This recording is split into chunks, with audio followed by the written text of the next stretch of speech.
Hey guys, today I'm going to do an unboxing video of this Hot Wheels order I got today. I'm going to show you what's in here, so let me just get this open again. I'm only just using one hand, so bear with me here guys, one moment while I get this open.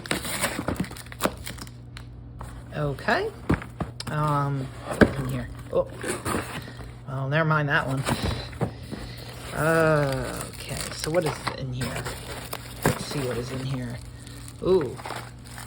Okay, so we have first one here.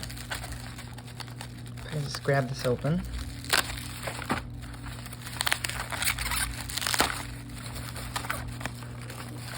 Okay, the first one. We have the Pontiac GTO in blue. Second is the Passing Gasser. And then we have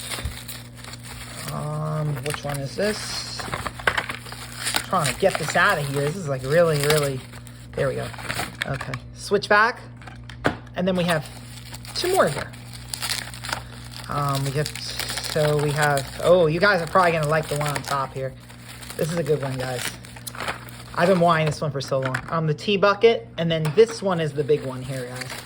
This is the AMC Eagle. Now, this is new. This is brand new. I've seen these going for a lot on eBay, and I think it's because it's one of the flavors of the week. It's a really nice model. I really like this a lot. In particular, I can't wait to rip this open. Wow, that's really nice. This is probably one of the best Matchboxes they've made, actually. This is a really nice model. So anyway, guys, that's my unboxing for what I got today. I do have some more stuff coming, including a BMC Pininfarina, which I've wanted for a long time from the late 60s. So you can keep an eye out for that one coming up. And all right, guys, thank you.